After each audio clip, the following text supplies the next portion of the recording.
नमस्कार दोस्तों, एक बार फिर से आप लोग का बहुत बहुत स्वागत है हमारे ऑफिशियल यूट्यूब चैनल अविजन एसएससी बैंक एग्जाम्स पे। मैं हूं आप लोग के साथ उर्वशी सिंह और आज का जो हमारा टॉपिक ऑफ डिस्कशन दोस्तों रहने वाला है वो रहने वाला है top 10 current affairs based on 29th of July 2021। आशा करते हैं कि आप लोग सब लोग घरों में बिल्कुल अच्छे होंगे, सुरक्षित होंगे। सेशन को स्टार्ट करने से पहले दोस्तों मेरी आप लोगों से एक छोटी सी रिक्वेस्ट रहेगी कि जो भी हमारे चैनल पर नया जुड़ा है या फिर इन वीडियोस को पहली बार देख रहा है, make sure that you hit the subscribe button. Also don't forget to press the bell icon. Also share this video with your friends as well. सिर्फ इतना ही नहीं दोस्तों, अगर आप लोग चाहते हैं कि सेशंस की पीडीएफ आप लोग को मिल जाए तो डिस्क्रिप्शन में जाकर लिंक की हेल्प से सेशन की पीडीएफ को भी आप लोग अवेल कर सकते हो। और साथ ही साथ आप लोग हमारे ऑफिशियल टेलीग्राम चैनल अविजन इंस्टीट्यूट के ग्रुप को भी जरूर ज्वाइन कीजिए। साथ ही साथ दोस्तों, आप लोग अगर चाहते हैं कि आप लोगों को डेली करंट अफेयर्स की अपडेट्स मिलती रहे तो आप लोग हमारे ग्रुप को ज्वाइन कर लिंक की हेल्प से उसकी वीडियोस को और पीडीएफ को भी अवेल कर सकते हो। साथ ही साथ आप लोग विजिट कर सकते हो हमारे official website that is avijan.co.in, जहां पर आपको लाइव क्लासेस, टेस्ट सीरीज और ऑनलाइन कोर्सेज के बारे में पता चल जाएगा। साथ ही साथ दोस्तों, आप लोग फर्दर इंक्वायरी के लिए हमें व्हाट्सएप कर पूछ सकते हैं और फोन भी कर आप हमें अपनी क्वारीज को सॉल्व कर सकते हैं। तो चलिए फिर बिना किसी देरी के स्टार्ट करेंगे आज के हमारे सेशन का पहला क्वेश्चन आप लोगों की स्क्रीन पर। Among the following, which state government has decided to appoint Olympic silver medalist Saikom Mirabai Chanu as additional superintendent of police sports in the police department? तो दोस्तों ऐसी कौन सी स्टेट गवर्नमेंट है, राज्य गवर्नमेंट है दोस्तों, जहां पर उन्होंने डिसाइड किया है कि वो साइकोम मीराबाई चानू को क्या बनाएंगे, एएसपी का दर्जा देंगे पुलिस डिपार्टमेंट में। Assam, Odisha, Andhra Pradesh, Manipur. Here the correct option will be option number A, that is Manipur. ठीक है, तो Manipur government to appoint Mirabai Chanu as ASP. The Manipur government has decided to appoint Olympic silver medalist Saikom Mirabai Chanu as additional superintendent of police in the police department. She would also be rewarded with 1 crore rupees as announced by the government earlier. Extra information में दोस्तों आप लोग इसको जरूर पढ़ लीजिएगा कि और किसको सब इंस्पेक्टर की जगह दिया गया है, और रिवीजन पॉइंट्स भी आपके एग्जाम के लिए बहुत इंपॉर्टेंट रहेंगे। जैसे कि जो एथलीट हिमा दास थी उनको भी डेप्यूटी सुपरिटेंडेंट ऑफ पुलिस बनाया गया था आसाम के लिए। ठीक है, तो ये इन्फॉर्मेशन आप लोग के एग्जाम पॉइंट ऑफ व्यू से मच रेलिवेंट रहेगी। नेक्स्ट चलते हैं क्वेश्चन नंबर 2 की तरफ। और क्वेश्चन नंबर 2 हमें क्या बोलता है ये देखते हैं। Name the new chief minister of Karnataka who has replaced by BS Yediyurappa. तो दोस्तों यहाँ पर कर्नाटका के जो चीफ मिनिस्टर थे उन्होंने रेजिग्नेशन दे दिया था। वैसे कि मैं आपको बता दूं कि जो मोदी जी की कैबिनेट बनी थी उसमें से कई लोगों ने यहाँ पर क्या किया था दोस्तों, रेजिग्नेशन दिया था। तो बीएस येडियुरप्पा की जगह आप कौन चीफ मिनिस्टर बने ये आपको बताना है। तो the first number is Basavaraj S Bommai, Jagadish Shettar, SM. Krishna, Ramakrishna हेज। Here the correct option will be option number A, that is Basavaraj S Bommai. तो यहाँ पर दोस्तों कर्नाटका की न्यू चीफ मिनिस्टर का नाम क्या है, बसवराज बोमई। ये बात आप लोग को ध्यान रखनी है। 61 ईयर ओल्ड है ये, और दोस्तों ये कर्नाटका के आपके 23rd चीफ मिनिस्टर रहेंगे, ये बात आपको ध्यान रखनी है। ठीक है, तो कुछ 3 पॉइंट है जो आपको पूरे टाइम यहाँ पर क्या करने याद रखने हैं, ताकि आपके एग्जाम पॉइंट ऑफ व्यू से आप इसे क्या कर सको दोस्तों, याद कर सको और क्रैक कर सको। नेक्स्ट चलते हैं क्वेश्चन नंबर 3 की तरफ। और क्वेश्चन नंबर 3 हमें क्या बोलता है ये देखते हैं। World Health Organization Day is observed dash every year as World Hepatitis Day. 28 July, 29 July, 30th July, 31st July. Here the correct option will be option number A, that is 28th of July. तो दोस्तों world hepatitis day कब मनाया जाता है, तो 28 जुलाई को मनाया जाता है। साथ ही साथ दोस्तों यहाँ पर इसकी थीम रहेगी जो आपको इसके साथ याद करनी होगी। तो यहाँ पर इसकी जो थीम रहेगी 2021 के लिए दोस्तों वो रहेगी हेपेटाइटिस कांट वेट, राइट। तो ये बात आप लोग प्लीज ध्यान रखिएगा। हर इंपॉर्टेंट डेज के साथ अगर उसकी थीम रहती है तो आपको थीम याद करनी होती है। ठीक है, तो ये बात आप लोग ध्यान रखिएगा। साथ ही साथ नेक्स्ट बढ़ते हैं क्वेश्चन नंबर 4 की तरफ। और क्वेश्चन नंबर 4 हमें क्या बोलता है ये देखते हैं।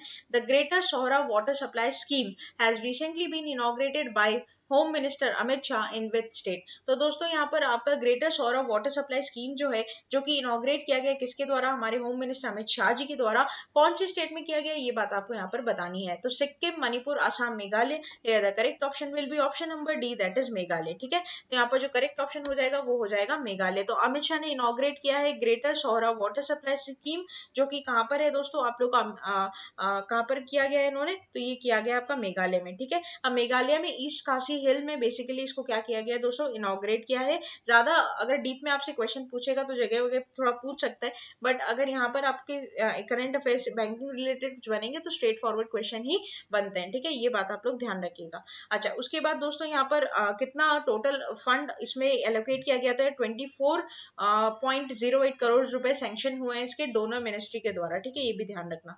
नेक्स्ट चलते हैं क्वेश्चन नंबर 5 की तरफ। क्वेश्चन नंबर 5 हमें क्या बोलता है ये देखते हैं। The foundation stone of the the first ever bamboo industrial park of the north east has been laid in which state? Meghalaya, Assam, Tripura, Nagaland. Here the correct option will be option number B, that is Assam. अब आसाम के governor और chief minister का नाम आप मुझे comment section में लिखकर बताओगे। तो दोस्तों पहली बार, ठीक है, बैम्बू इंडस्ट्रियल पार्क का यहाँ पर क्या हुआ है दोस्तों, फाउंडेशन रखा गया, मतलब नींव रखी गई है। और असम के चीफ मिनिस्टर कौन है? हिमंता बिस्वा शर्मा, उन्होंने ये फाउंडेशन स्टोन यहाँ पर रखा है। ये बात आप ध्यान रखना। इसको पूरे प्रोजेक्ट को इंप्लीमेंट करने के लिए 50 करोड़ रुपए का टोटल फंड दिया गया है डोनर मिनिस्ट्री के द्वारा, ठीक है, ये ध्यान रखना आप लोग। तो ये भी इंपॉर्टेंट आप लोग के यहाँ पर रहेगा, ठीक है। नेक्स्ट चलते हैं क्वेश्चन नंबर 6 की तरफ। और क्वेश्चन नंबर 6 हमें क्या बोलता है ये देखते हैं। The world nature conservation day is observed every year on. तो वर्ल्ड नेचर कंजर्वेशन डे दोस्तों हर साल कब मनाया जाता है, ये बात आपको बतानी है। ऑप्शन है आप लोग के पास 25 जुलाई, 26 जुलाई, 27 जुलाई, 28 जुलाई। Here the correct option will be option number D, that is 28th of July। तो दोस्तों वर्ल्ड नेचर कंजर्वेशन डे हर साल 28 जुलाई को मनाया जाता है। और साथ ही साथ कोई बात ध्यान रखनी है कि इस दिन को मनाया जाता है to raise the awareness by protecting the nature and adopting best practices for conserving our natural resources. तो जो भी गॉड गिफ्टेड चीजें जैसे लैंड, एयर, सॉइल, ट्रीज, ये सब की हमें दोस्तों क्या करनी है, रखवाली करनी है। इस दिन को इसी वजह से मनाया जाता है और 28 जुलाई को मनाया जाता है। साथ ही साथ इसकी कोई थीम नहीं दी हुई है, तो थीम यहाँ पर आपको याद नहीं करनी है, ठीक है। बस ये ध्यान रखना वर्ल्ड नेचर कंजर्वेशन डे कब मनाया जाता है, तो 28 जुलाई को मनाया जाता है। नेक्स्ट चलते हैं क्वेश्चन नंबर 7 की तरफ। और क्वेश्चन नंबर 7 हमें क्या बोलता है ये देखते हैं। How many Indian sites have been recognised by UNESCO as the world heritage sites? 40, 39, 42, 37। Here the correct option will be option number A, that is 40।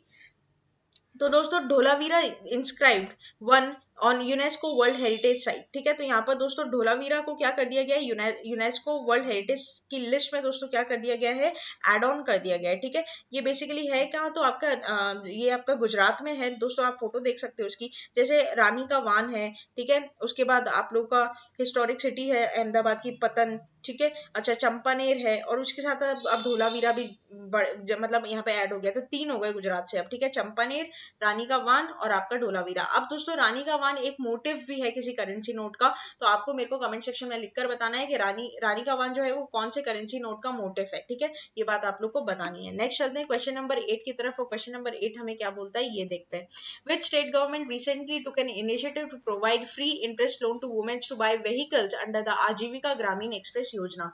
तो दोस्तों आजीविका ग्रामीण एक्सप्रेस योजना जो एक प्रोग्राम है, इनिशिएटिव है, उसमें ये बात बोली गई है कि वुमेन्स को फ्री इंटरेस्ट लोन दिया जाएगा। तो वो कौन से स्टेट गवर्नमेंट ने ये बात बोली, आपको बताना है। Rajasthan, Uttar Pradesh, Bihar, West Bengal. Here the correct option will be option number B, that is Uttar Pradesh. तो उत्तर प्रदेश दोस्तों यहाँ पर क्या कर रहा है, इंटरेस्ट फ्री लोन देगा, ठीक है। ये बात ध्यान रखना। फोर व्हील व्हीकल के लिए मैक्सिमम 6.5 लाख रुपीज देगा without interest, and for e rickshaw के लिए 1.5 लाख रुपीज देगा विदाउट इंटरेस्ट, ठीक है। अब रिविजन पॉइंट्स बहुत इंपॉर्टेंट है, ये आप खुद से पढ़ेंगे। यहाँ पर रिविजन पॉइंट आपके दोस्तों एग्जाम के लिए बहुत मच रेलिवेंट रहेंगे, इसलिए हमारे सेशंस में इनको इनकॉर्पोरेट किया गया है। उत्तर प्रदेश से रिलेटेड जितने भी आपके रिवीजन पॉइंट्स है दोस्तों, उसको आप लोग यहाँ से क्या कर सकते हो, कवर कर सकते हो। जैसे वन महोत्सव कब मनाया जाता है, तो जुलाई 1 से लेकर जुलाई 7 तक मनाया जाता है, हफ्ते भर का इसमें प्लान रहता है। 2 चाइल्ड पॉलिसी यूपी ने जब चालू की थी वो देखोगे, ठीक है। 9 मेडिकल कॉलेजेस यहाँ पर यूपी में आने वाले हैं, नरेंद्र मोदी जी इनॉग्रेट करने वाले हैं। ये सारी बातें आपको रिविजन पॉइंट्स में और हमारे पिछले सेशंस में मिल जाएगी। नेक्स्ट चलते हैं क्वेश्चन नंबर 9 की तरफ। और क्वेश्चन नंबर 9 हमें क्या बोलता है ये देखते हैं। Priya Malik has recently won a gold medal for India in which sports event? Wrestling, boxing, shooting, golf. Here the correct option will be option number A, that is wrestling। तो दोस्तों प्रिया मलिक ने गोल्ड जीता है, ठीक है, वर्ल्ड कैडेट रेसलिंग चैंपियनशिप, ठीक है। और इनका जो मतलब वेट कैटेगरी था वो 73 केजीज का था। और इस बार इंडिया टीम ने बेसिकली 13 मेडल्स जीते हैं, जिसमें से 5 gold championship and make the country proud, right. तो इनका नाम जरूर ध्यान रखिएगा और इनका कैटेगरी रहेगा दोस्तों 73 केजीज का, ठीक है, ये भी ध्यान रखिएगा। नेक्स्ट चलते हैं क्वेश्चन नंबर 10, जो कि आज के हमारे दोस्तों सेशन का लास्ट क्वेश्चन रहेगा आप लोग के लिए। What is the projected GDP growth rate of Indian economy 2021 to 2022 as per the international monetary fund, IMF? दोस्तों IMF के आप रिसेंटली जो अभी हमारे यहाँ पर IMF के चेयरमैन, उनका नाम आप मेरे को लिखकर बताओगे। साथ ही साथ IMF का हेडक्वार्टर कहाँ पर है ये भी आप मेरे को बताओगे, ठीक है। तो यहाँ पर कितना जीडीपी यहाँ पर इन्होंने प्रोजेक्टेड किया है ये बात हम देख लेते हैं। तो 9.5%, 8.5%, 10.5% और 11.5%। Here the correct option will be option number A, that is 9.5%, ठीक है। तो 9.5% यहाँ पर प्रोजेक्ट किया गया है जीडीपी ग्रोथ किसका, इंडियन इकोनॉमी का, for the financial year 2021 to 2022। तो यहाँ पर बेसिकली दोस्तों एक डाउनफॉल देखने को मिला है, डाउनवर्ड रिवीजन है। क्यों? क्योंकि एक ही इसका रीजन है, कोरोना वायरस, राइट। तो lack of access of vaccination और possibility of renewed the waves of corona virus. तो कोरोना वायरस की थर्ड वेव को रोकने के लिए जो भी हमारे यहाँ पर स्टेप लिए जा रहे हैं, उसकी वजह से हमारी जो इकोनॉमी है दोस्तों कहीं ना कहीं डाउनवर्ड रिविजन में जा रही है। तो IMF भी यही बोलता है कि इंडियन इकोनॉमी में कहीं ना कहीं 9.5% का देखने को मिलेगा आपको, जो कि पहले एस्टिमेटेड था 12.5%, तो 3% कम होकर वो 9.5% आ गया है दोस्तों, ठीक है। तो 300 बेसिस पॉइंट से इसको क्या किया गया है दोस्तों, प्रोजेक्शन डाउनवर्ड तरीके से किया गया है IMF के द्वारा, ठीक है। इंडिया की इकोनॉमी का बोलो या इंडिया की GDP का बोलो, ठीक है। तो ये था हमारा टॉप 10 करंट अफेयर्स का सेशन। आशा करते हैं कि सेशन आप लोग को अच्छा लगा होगा। अच्छा लगा है तो लाइक करना मत भूलिएगा, चैनल को तुरंत ही सब्सक्राइब कर लीजिए और साथ ही साथ बेल आइकन को जरूर प्रेस कर दीजिएगा, ताकि जब भी मैं कोई नई वीडियो डालूं दोस्तों तो सबसे पहले उसका नोटिफिकेशन आप लोगों की स्क्रीन पर आ जाए। साथ ही साथ बने रहिए हमारे साथ आगे आने वाले और फ्रूटफुल वीडियोस के लिए। तब तक के लिए thank you so much and have a nice day.